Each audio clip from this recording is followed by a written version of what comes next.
Hadapnya. Kamera. Kamera. Oke. Baik, Assalamualaikum warahmatullahi wabarakatuh. Selamat sore dan selamat datang di acara Pucak Wanginet. Saya Nisa, tuan rumah APN Podcast. Dan kali ini kita akan berbincang mengenai haruskah perempuan berpendidikan tinggi. Namun sebelumnya saya Anissa akan memperkenalkan narasumber kita yang akan berbincang langsung dengan kita pada sore hari ini, Kak Iva Alfiana. Kita sapa dulu. Assalamualaikum Kak Iva, apa kabar? Waalaikumsalam warahmatullahi wabarakatuh. Kabar baik, alhamdulillah. Alhamdulillah. Sebenarnya kita udah temenan lama ya Kak. Iya. Kita udah temenan lama. Udah kelihatan kayaknya nih kalau udah temenan lama. Banyak yang bilang kalau kita mirip, bener nggak? Iya, mirip. Barusan kita datang masuk ke sini juga mas-masnya bilang kok mirip ya. Iya.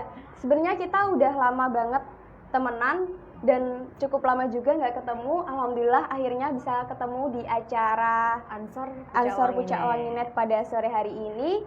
Kita akan berbincang langsung dengan Kak Ilva. Dan terima kasih juga buat teman-teman yang udah gabung di Facebook Ansor Pucak Wanginet. Oke, kita lanjut aja ya. Kita ngobrol dulu ya sama Kak Ilva. Kak Ilva, BTW dulu kenapa pengen kuliah? Kenapa pengen kuliah? Iya. Pertanyaan yang sangat geli ya. Kenapa pengen kuliah? Karena butuh. Butuh? Iya, butuh sekali. Butuhnya dalam konteks apa gitu? Butuh dalam konteks ya namanya hidup lah ya. Iya. Identik dengan, kalau saya sendiri lah, hidup itu belajar. Jadi pendidikan gak hanya putus langsung di SLTA atau sekolah tingkat atas seperti itu. Jadi saya memang dari kecil dari MI, RA, MI, MTS sampai MA itu ya udah terbayang setelah ini pengen kuliah seperti itu. Jadi setelah lulus dari MA, kebetulan saya lulusan MA, Madrasah Aliyah Tarbiyatul Islamiyah Solowan. Saya langsung bilang sama bapak sama ibu saya, Pak, Bu, saya setelah ini saya pengen kuliah. Meskipun dari orang tua emang niatnya sih pengen, ya namanya orang tua lah ya. Alhamdulillah banget orang tua saya itu mindset yang ini bapak sama ibu baru lulusan, baru lulusan SMA gitu ya? SMA, iya. Jadi SMA, pengennya kalau bisa anaknya lebih dari orang tuanya seperti itu. Jadi alhamdulillah sekali, tapi ya seperti itulah. Namanya juga hidup ya, kadang ada faktor X dan faktor in yang mungkin bisa mendukung dan juga bisa menghambat cita-cita seperti itu. Iya, bener banget. Dulu kita banyak banget kegalauan ya gitu. Jadi sebelum lulus MA, kita bincang, pernah ngobrol gitu sama Kak Iva. Aku sama Kak Iva ngobrol, kita mau kemana nih? Biasa ya. Jadi kalau misal galau-galau seperti itu sebelum lulus SMA pasti gitu. Tapi ternyata dari sekian banyaknya teman-teman kita yang akhirnya melanjutkan ke pendidikan perguruan tinggi itu cuman dikit banget, bener gak sih? Iya bener banget, karena kalau nggak salah dulu itu berapa ya, 22 ya kayaknya ya, kalau nggak salah. Satu kelas kita? Iya, satu kelas ada 22 yang melanjutkan kuliah di perguruan tinggi itu hanya beberapa kayaknya. Seperti itu, miris sekali ya. Apalagi yang perempuan, kayaknya yang melanjutkan ke perguruan tinggi itu bisa dihitung. Soalnya kebanyakan di daerah kita juga misal mereka lulus MA pasti langsung nikah, bener nggak? Iya, seperti itu. Itu stigma-stigma dari masyarakat desa yang mungkin tidak bisa kita pungkiri, karena gimana ya, perempuan ngapain sih kuliah tinggi-tinggi gitu ya kan. Ending-endingnya juga bakal masak, maca, mana, di dapur, seperti itu. Jadi itu merupakan, menurut saya sih, faktor eksternal selain dari pribadi kita sendiri masing-masing. Kalau dari saya lebih mementingkan kenapa saya pengen kuliah, kenapa saya butuh kuliah, itu karena dari pribadi kita masing-masing, personality kita masing-masing. Kalau urusan statement orang di luar seperti apa, itu menurut saya bukan menjadi alasan utama kenapa saya bisa kita lawan seperti itu. Kan? Meskipun itu statement, kalau orang biasanya sih mikir, biar bisa itu loh orang itu ngomong kayak gini, biar saya bisa nggak seperti yang mereka pikir, seperti itu. Itu merupakan ya nggak salah juga sih, benar. Cuman kalau dari saya sendiri pribadi itu karena ya saya butuh, karena personality saya sendiri gitu. Meskipun dari statement orang-orang di luar itu bisa juga mempengaruhi kenapa saya kuliah seperti itu. Oke, sebelum kuliah pasti banyak hal yang harus diperjuangkan dan dikorbankan, bener nggak? Pasti itu, Iya. pasti. Apalagi ke hal yang baik itu pasti banyak banget tantangan yang dilalui sampai sekarang. Iya. Kalau boleh cerita, sebenarnya dulu pas awal mau kuliah itu tantangannya apa sih Kak? Tantangannya pertama ya kan, itu dari meyakinkan dulu dari orang tua, karena dari orang tua itu udah menuntut Iya, namanya tadi saya udah bilang kalau kuliah itu ada pendukung, ada faktor pendukung dan ada faktor penghambat. Nah, itu dari faktor internal sendiri dan juga faktor eksternal sendiri. Dulu itu ya sedikit cerita lah ya. Iya, benar. Waktu kuliah kan daftar ada beberapa jalur untuk masuk ke perguruan tinggi nih ya kan. Yang ada SPAN, ada SNPTN, ada SBMPTN dan lain sebagainya itu. Nah, dari saya sendiri itu udah menanamkan kalau bisa nggak maulah masuk jalur perguruan tinggi yang tes seperti itu. Iya, pengennya yang gratis satu, yang dapat beasiswa, pengennya gitu. Terus bisa lewat jalur rapot seperti itulah. Pengennya yang gampang-gampang gitu. Iya. Pertama sih daftarnya SNPTN ya kan, karena itu jalur rapot sama SPAN PTKIN. Itu yang SNPTN ya agak kecewa sedikit sih karena belum lolos gitu. Iya. Tapi masih ada gelombang kedua yang SPAN PTKIN itu alhamdulillah lolos, cuman ya itu meyakinkan dari orang tua dulu. Pak Bu, saya pengen kuliah di sini, saya pengen seperti ini, kalau bisa. Orang tuanya itu bilang seperti ini, iya silahkan, cuman ya tahu sendirilah keadaan orang tua seperti apa. Jadi waktu itu saya meyakinkan orang tua, iya nggak apa-apa, saya akan kuliah, saya akan gimana caranya biar bisa, istilahnya dulu itu pengennya banget dapat beasiswa seperti itu. Jadi sponsor lah, di sini ada beasiswa ini kayak gitu. Iya, betul banget. Iya, seperti itu, meskipun seiring berjalannya waktu sampai sekarang nggak dapat beasiswa, cuman ada beasiswa lain dari Tuhan seperti itu. Bener sih. Dulu kita sempat bareng daftar beasiswa dan sebenarnya saya juga didaftarin sama Kak Iva gitu ya. Karena emang kita bareng-bareng, dia yang ngajakin saya buat daftar beasiswa, tapi akhirnya malah saya nggak dapat, alhamdulillah seperti itu. Tapi insya Allah dapat dari yang lain dapet gitu dari ya yang Kak? lain Iya. pasti. Jadi teman-teman kalau misal kalian mikirnya nanti kuliah mahal biayanya, nanti malah ngerepotin orang tua, tapi sebenarnya itu bisa diusahakan. Bahkan misal sekarang itu banyak banget beasiswa, ada KIP, bener nggak Kak? Ya, KIP, ada. terus ada beberapa perusahaan yang juga menawarkan beasiswa. Kalau misalkan teman-teman pesimis nggak bisa kuliah karena faktor ekonomi, sebenarnya bisa diusahakan. Bahkan teman-teman kita yang kuliah juga banyak yang mereka kuliah sambil kerja gitu ya Kak. Dan kalau harapan Kak Iva sendiri dulu pas kuliah, bayangannya itu seperti apa sih? Bayangannya seperti apa? Ini dalam konteks apa dulu? Dalam masa depan atau dalam kuliah pengennya yang jurusan apa atau seperti apa? Boleh dari apa ya? Kalau kuliah misal kita dulu waktu SMA bayangin kuliah itu enak banget loh. Punya teman banyak, kita bisa jalan-jalan dan lain sebagainya. Tapi ternyata pas kita kuliah kayak gimana gitu? Ekspektasi dari kuliah ya. Dari kuliah kalau bicara soal teman banyak pasti ya nomor satu itu. Terus kalau bicara tentang kayak di TV-TV banyak jalan-jalannya dan lain sebagainya, itu tergantung personalitinya masing-masing. Seperti itu ya. Kalau dari saya tapi sendiri, sebenarnya bukan semenyenangkan itu ya. Bukan semenyenangkan itu, tapi ya lebih menyenangkan daripada kita hanya kuliah pulang.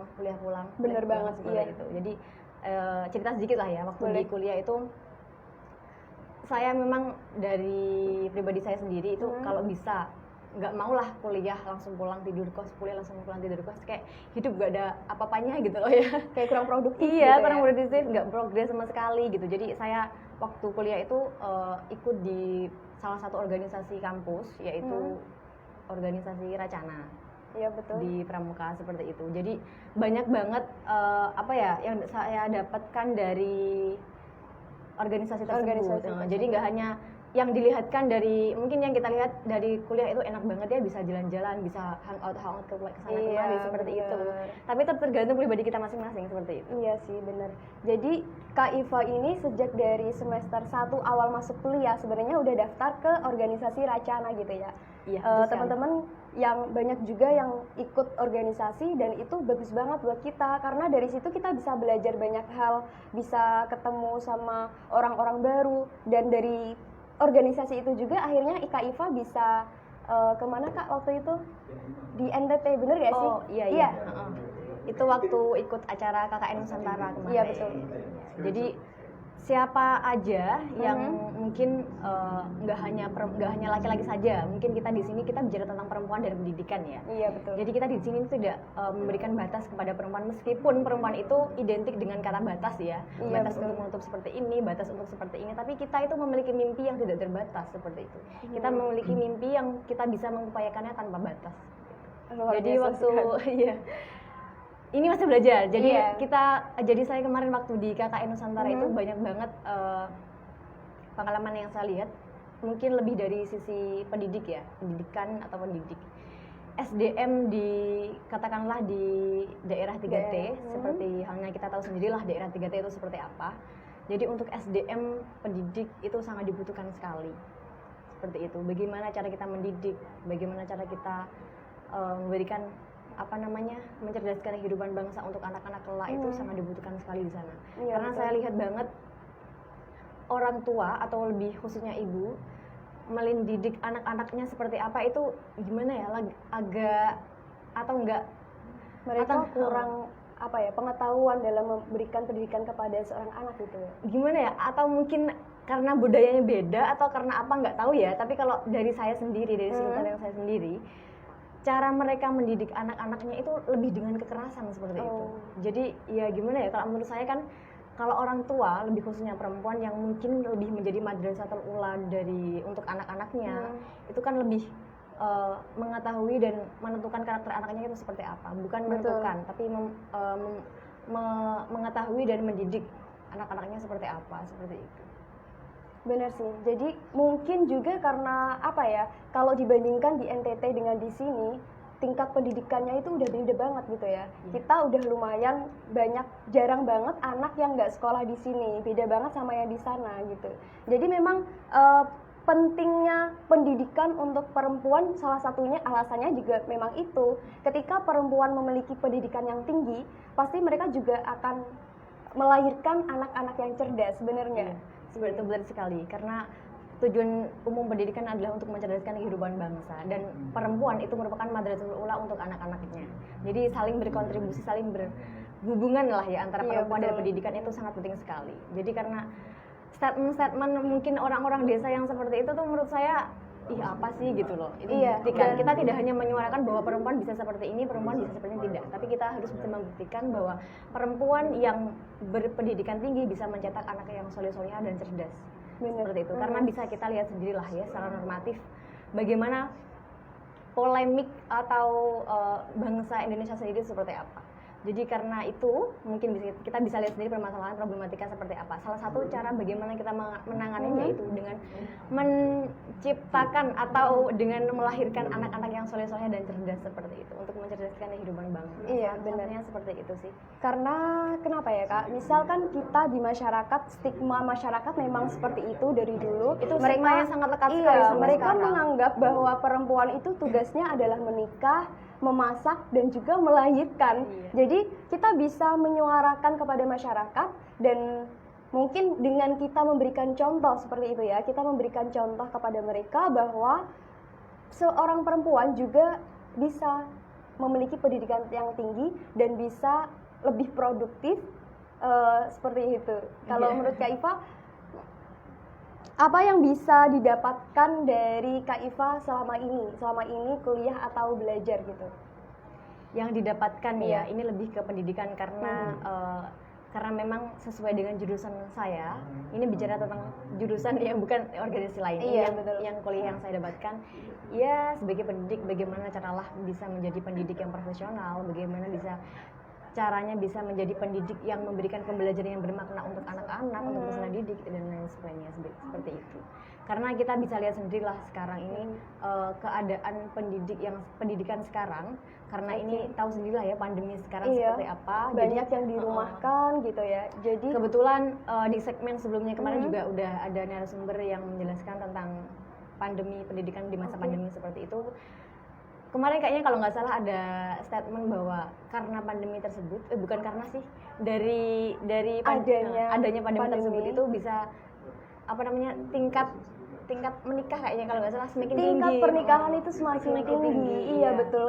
Jadi kayak heran juga ya, kemarin di tahun 2020 kayak banyak banget teman-teman yang tiba-tiba nikah, yang tiba-tiba tunangan, bener gak sih? Iya, seperti itu. Dan tingkat kehamilan juga semakin tinggi. Iya pasti ada hamil. Oke, kalau misalkan dari pesan dari Kak Iva sendiri sebagai seorang pendidik gitu ya, karena Kak Iva sekarang kan memang sudah mengajar di salah satu madrasah ibtidaiyah. Kalau pesan-pesan Kak Iva untuk para orang tua atau para calon-calon ibu gitu dalam mendidik anak seperti apa? untuk pesan ya, Iya. karena saya sendiri juga perempuan dan tahu sedikit banyak bagaimana kondisi pendidikan sekarang. Kalau dari segi pandemi seperti ini, dari segi komunikasi dan sebagainya, peran perempuan atau khususnya ibu itu sangat dibutuhkan. Karena bisa dilihat sendiri, semasa pandemi saat ini dan juga ini untuk tatap muka kan juga baru inilah ya. Iya betul. Dan itu pun terbatas gitu ya. Terbatas sekali dari jam dalam 1 minggu hanya beberapa hari itu gitu pun jamnya ketemu. juga terbatas sekali kan. Jadi emang orang tua itu memiliki peran yang sangat penting dalam hal tersebut. Jadi orang tua itu harus bagaimana bisa mendidik anak-anaknya, bagaimana bisa membuat lingkungan di rumah itu bisa menjadi lingkungan belajar untuk anak-anaknya, seperti itu. Jadi kadang kalau orang tua itu saking kalau ya udah itulah ya dikasih tugas dari sekolahan dan lain sebagainya. Dari sekolahan itu udah berbuat semaksimal mungkin lah ya untuk bisa bagaimana anak itu tetap belajar produktif meskipun di rumah. Tapi kadang dari orang tua sendiri itu gimana ya, sakingnya kurang support, bener gak sih? Iya, kurang support sih iya, cuman kadang kurang support iya, kurang menyemangati iya, kadang ya udah sana aja les gitu. Iya, les bener. pun juga kadang nggak lihat-lihat bagaimana lesnya di mana, bagaimana anaknya dalam kelas. Iya dan betul, sebagainya, karena seperti itu. fenomena yang kita lihat saat ini ketika anak-anak itu dikasih tugas dari sekolahan gitu ya, dari guru, tapi ketika pulang bukan mereka yang mengerjakan, bener nggak sih? Iya, tapi guru lesnya. Iya, kalau nggak gitu orang tuanya. Banyak loh orang Yang penting tua. cari aman, tugasnya Iya, terkumpulkan, iya, tapi betul, nggak betul. tahu gimana anaknya dalam memahami materi tersebut dan lain sebagainya. Padahal kan sebenarnya tujuan dari kenapa mereka diberikan tugas itu bukan karena biar tugas itu selesai, tapi gimana caranya biar Bisa si anak tetap menyelesaikan. tetap belajar gitu gak sih? Iya. Seperti itu. Ini yang seperti itu. Tugas perempuan atau lebih khususnya perempuan, orang tua itu sangat dibutuhkan dalam hal pendidikan, dalam hal keluarga dan lain sebagainya. Hal yang paling membuat Kak Iva prihatin dalam dunia pendidikan itu apa, Kak? Dalam hal pendidikan, karena terjun di dunia pendidikan yang dari bukan kuliah lah ya, dari setelah kuliah ini kan baru-baru kemarin aja nih, dan itu masih banget lekat dengan adanya pandemi ya. Jadi memang guru udah mensiasati, udah memberikan tugas dan lain sebagainya, udah bagaimana caranya biar anak tetap bisa belajar, tapi dari respon atau feedback dari anak itu sendiri itu zonk, seperti itu. Dan kerjasama orang tua dengan meskipun nggak semuanya lah ya, ada beberapa lah, tapi kurang maksimal seperti itu. Tidak bisa semaksimal di pembelajaran tatap muka seperti itu. Dan orang tua pun, kebetulan saya kemarin kan banyak sedikit tanya lah tentang bagaimana pembelajaran di rumah, bagaimana komunikasi anak dengan orang tuanya. Iya, ini berhubungan dengan tugas akhir ya sebenarnya.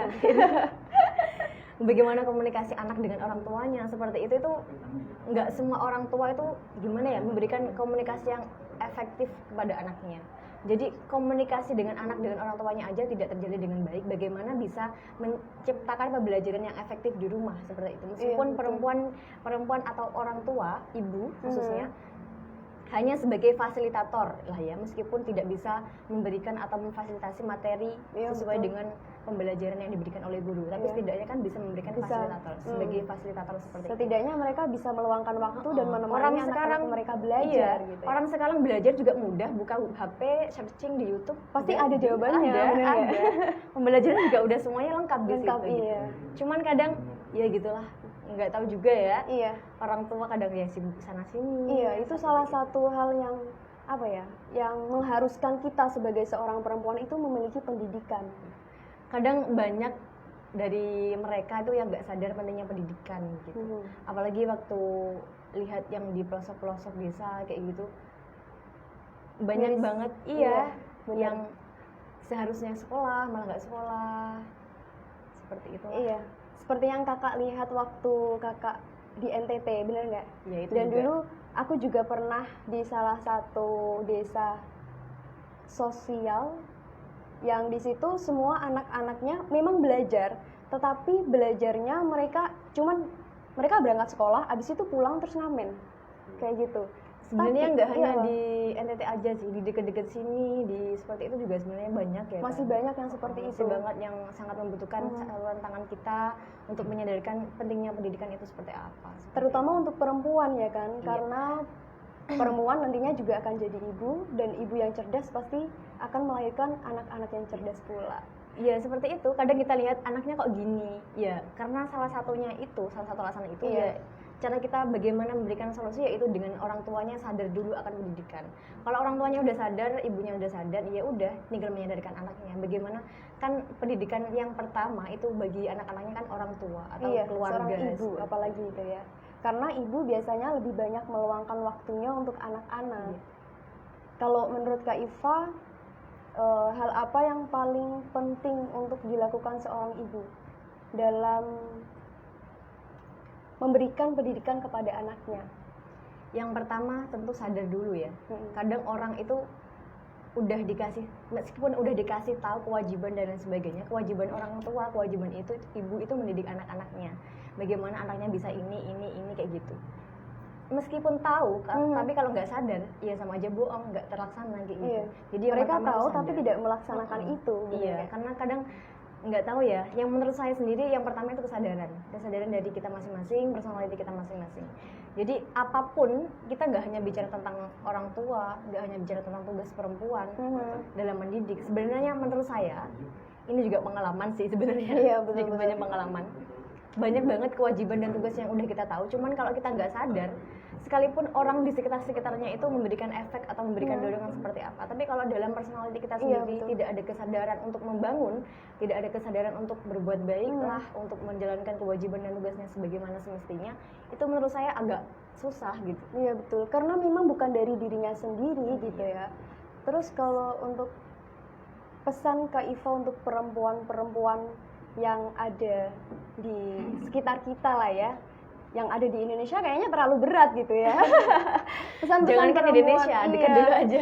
Iya, di sekitar kita perempuan-perempuan yang mungkin masih menganggap bahwa pendidikan itu kurang penting, bahwa perempuan itu memang tugasnya ya hanya di rumah atau hanya memasak kayak gitu, apa nih Kak?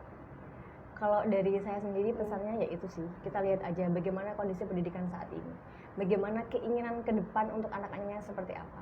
Nggak ada lah ya kayaknya orang tua yang nggak berkeinginan memiliki anak yang cerdas, anak yang soleh seperti itu. Jadi ya pengennya sih nggak hanya pesan, nggak hanya pesan yang tersampaikan, juga pesan yang terjalankan dengan baik.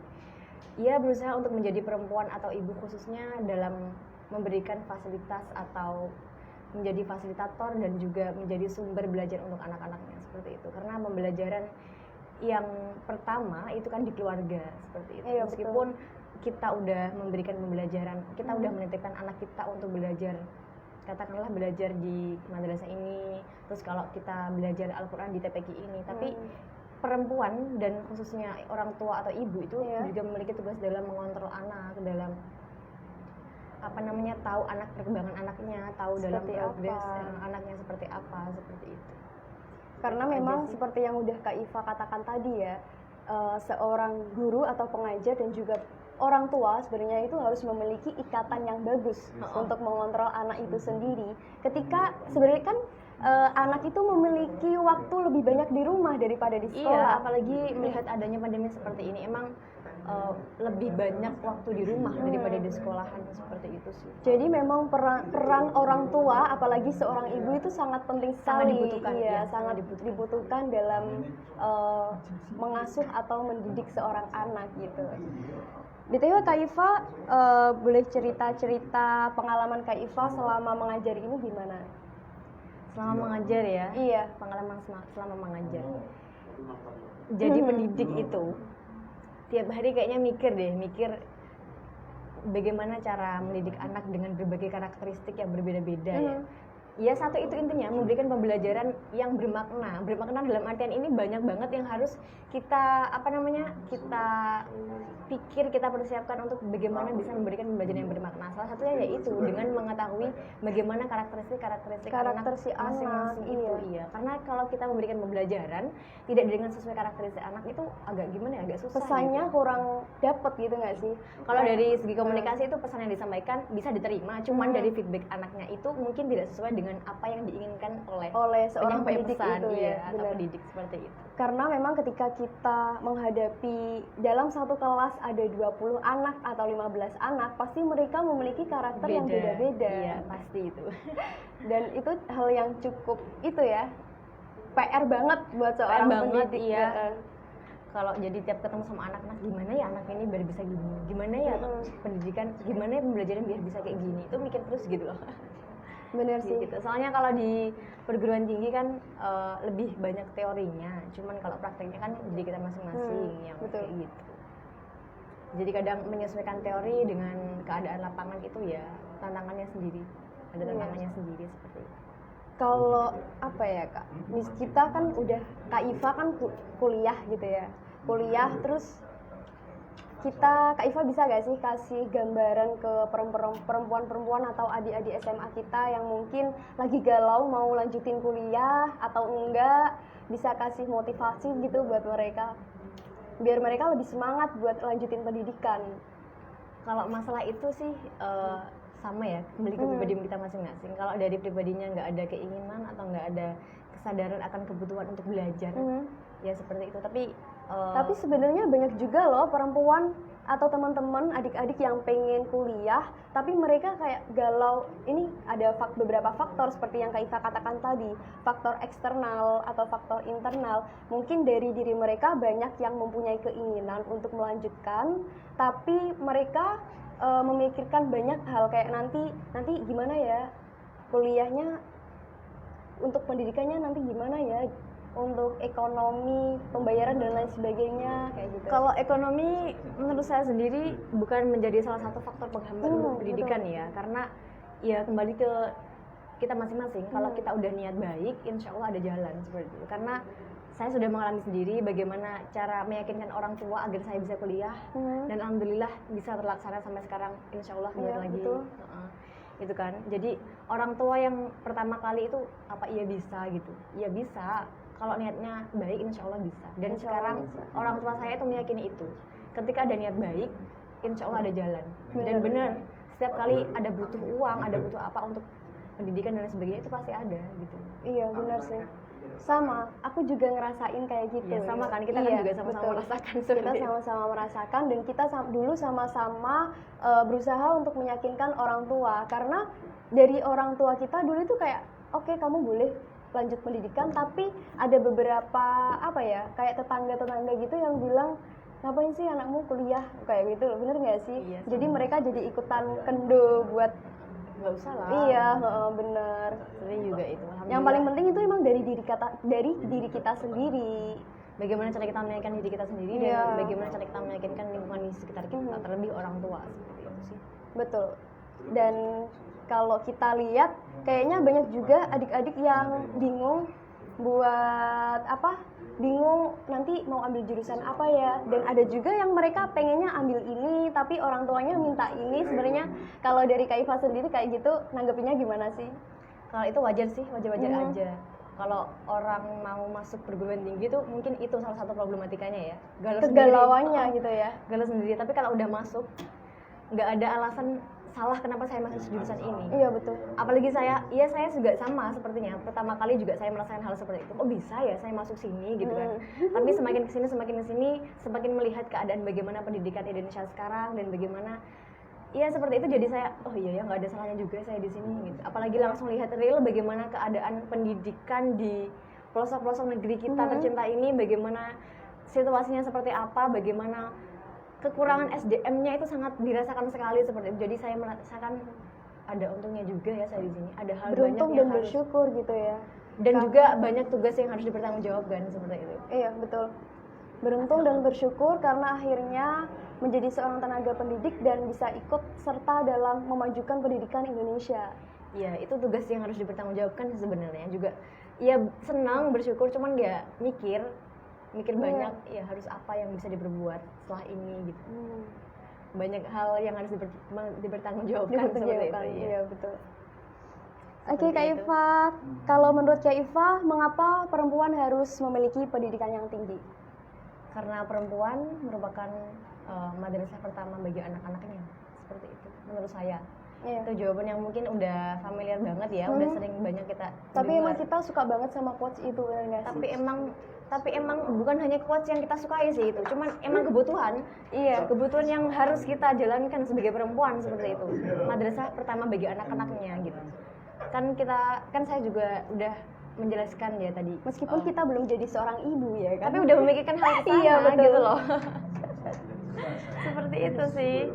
Karena tujuan pendidikan kan untuk mencerdaskan kehidupan bangsa. Nah, yang mencerdaskan siapa? Ya kita perempuan sebagai calon ibu, sebagai perempuan atau orang tua khususnya ibu seperti Iya, itu. betul. Karena untuk menjadi seorang ibu belajarnya itu bukan ketika kita mau nikah atau sesudah menikah, tapi jauh sebelum itu, bahkan saat ini gitu ya. Sudah terpikirkan semuanya. Betul. Kita yang harusnya memiliki pendidikan tinggi, kita yang memiliki wawasan tinggi, dan akhirnya ketika nanti kita menjadi seorang ibu, kita juga bisa memberikan yang terbaik, yang terbaik untuk anak-anak kita. Karena setiap anak itu memiliki hak sukses yang sama. Jadi kalau misal orang tuanya nggak sadar akan hal itu, kasihan lah ya anak-anaknya. Padahal setiap anak itu memiliki hak sukses yang sama, hak cerdas yang sama, hak untuk mendapatkan pendidikan yang sama. Kenapa? Karena orang tuanya yang memiliki mindset yang berbeda, jadi menghambat mimpi anak-anaknya. Iya, betul. Dan menghambat itu ya kekreatifan mereka juga. Kadang banyak juga anak-anak yang mungkin tidak memiliki keahlian dalam hal hitung-menghitung, tapi mereka memiliki kekreatifan yang lain. Tapi karena orang tua yang kurang menyadari dan menyadari itu iya. tidak bisa mengembangkan seperti itu. Iya, betul banget sih. Gitu sih. Oke, ada pertanyaan dari netizen Facebook. Pertanyaannya gimana? Banyak sekali. Oke, kita bacain dulu ya pertanyaannya dari netizen Facebook. Terima kasih ya teman-teman yang udah gabung bareng kita live di Facebook Ansor Pucak Wangi Net. Dari siapa? Fajar Sidik. Oke, kita bacain satu pertanyaan dari Mas Fajar Sidik. Oi, tanya Min, apakah bisa dikategorikan hebat perempuan tanpa latar belakang pendidikan tinggi? Misalkan dalam studi kasus, banyak ibu-ibu di luar sana yang notabene bukan orang-orang yang terdidik di lembaga-lembaga pendidikan formal, tapi tetap luar biasa berjuang demi kesejahteraan anaknya. Menarik sekali pertanyaannya dan luar biasa sekali. Terima kasih Mas Fajar Sidik. Dan kita langsung tanya saja pendapatnya Kak Iva seperti apa? Oke, bicara tentang hebat ya. Iya. Menurut saya Kau bisa. bicara tentang hebat, kalau udah gimana coba? Iya. Kalau misalkan ada seorang ibu meskipun dia tidak dari pendidik, tidak kuliah, latar belakang pendidikannya, tapi bisa berusaha untuk mensejahterakan anak-anaknya. Ya bisa sangat sekali, bisa hebat sangat sekali. Kenapa tidak gitu loh ya? Karena kita belajar bukan hanya di pendidikan formal, kita belajar ya namanya juga setiap tempat adalah sekolah ya. Jadi sekolahnya itu gak hanya di pendidikan tinggi, tapi juga mungkin ada bedanya lah ya. Ada yang di pendidikan tinggi, ada yang tidak. Itu pasti ada bedanya. Meskipun untuk kesejahteraan anak itu tetap terjamin seperti itu. Bisa dikatakan hebat, kenapa tidak bisa? Gitu. Iya, betul. Dan pada dasarnya tujuan itu adalah untuk mencerdaskan kehidupan bangsa, mencerdaskan anak-anak kita. Gitu. Tidak dilihat dari tinggi enggaknya pendidikannya, cuman kan dari tujuan yang tercapai itu bisa dikatakan hebat atau enggak. Kalau dari saya sendiri seperti itu. Bukan prosesnya, tapi tujuan akhirnya itu loh. Kadang kan orang itu memiliki jalan masing-masing lah ya, memiliki proses masing-masing. Kalau tujuannya sama untuk mencerdaskan kehidupan anak, untuk mendidik anak yang cerdas, yang soleh-solehah. Kenapa itu terjadi tidak dikatakan hebat seperti itu? Itu perlu dikasih applause yang bagus, luar biasa gitu. Ada istimewa sendiri yang luar biasa. Nggak melakukan pendidikan di perguruan tinggi tapi bisa mencetak anak-anak yang cerdas, anak yang soleh-solehah, bener banget. Dan menanggapi Mas Fajar Sidik gitu ya. Jadi sebenarnya untuk ibu-ibu di luar sana atau ibu-ibu yang seumuran kita yang udah terlanjur nikah dan mereka nggak melanjutkan pendidikan, jangan pesimis karena kita bisa belajar banyak hal gitu ya, dari parenting itu seperti apa, dan gimana caranya. Nggak harus kita kuliah juga kalau karena memang mereka jalannya udah terlanjur, karena orang kan memiliki jalan masing-masing gitu ya kan. Kalian juga bisa menjadi seorang ibu dan seorang pengajar yang luar biasa juga. Betul sekali. Sekarang udah banyak sekali lah akses untuk belajar, tergantung kemauan sendiri aja sih menurut saya. Ada pertanyaan lagi nggak dari netizen Facebook? Kita bacain juga ya, dan kita tanyain ke Kak Iva. kita di sini belajar bareng-bareng aja lah. Iya betul. Dari Alwiyah Hasanah. Alawiyah. Oh, Alawiyah Hasanah, bener ya. Alhamdulillah saya sekarang masih kuliah di jurusan dan di kampus yang saya inginkan. Saya sangat bersyukur karena dari keluarga mendukung penuh dari segi apapun, termasuk dari finansial. Itu saja rasanya sudah bersyukur banget. Ya, walaupun kuliah cuma kupu-kupu, kuliah pulang, hehehe. Ya, walaupun begitu saya sudah bersyukur banget. Iya sih, bener. Dan selamat juga ya buat Kak Alawiyah karena kamu menjadi salah satu perempuan yang beruntung karena bisa melanjutkan pendidikan gitu. Apalagi di perguruan dan jurusan yang diinginkan seperti itu ya. Iya. Kadang banyak sekali dari kita itu yang pengen kuliah di sini, ternyata keterimanya di sini gitu. Tapi nggak ada rencana Tuhan yang salah sih menurut saya. Iya. Tuhan telah merencanakan selalu ada yang terbaik kebaikan, buat iya. kamu gitu. Ada pertanyaan juga lagi dari siapa? MK Humam. Dibacain nggak? MK Humam. MK Humam tanya nih, bagaimana pendapat Mbak Ihwal perempuan yang sudah menikah tetapi tetap berkarir dan juga berorganisasi di masyarakat? Gimana kalau pendapat Kak Iva? Kalau saya sendiri sebagai perempuan, fine-fine aja sih. Yang penting tahu batasnya lah ya. Karena kita itu diberi kebebasan untuk menemukan batas-batasnya masing-masing. Iya. Manusia dan khususnya perempuan itu kan memiliki kodratnya sendiri lah ya. Yang penting tahu sadar. Jadi untuk karirnya itu ya, kalau memang tidak melewati batas kodrat wanita, kenapa enggak gitu? Itu kalau dalam hal kebaikan loh ya, seperti itu. Kalau menurut Kak Iva, karir yang melewati batas itu yang seperti apa? Iya, tahu sendirilah, perempuan yang tidak baik-baik lah intinya seperti itu. Yang penting perempuan itu kalau belum itu udah bersuami atau belum ya? Sudah.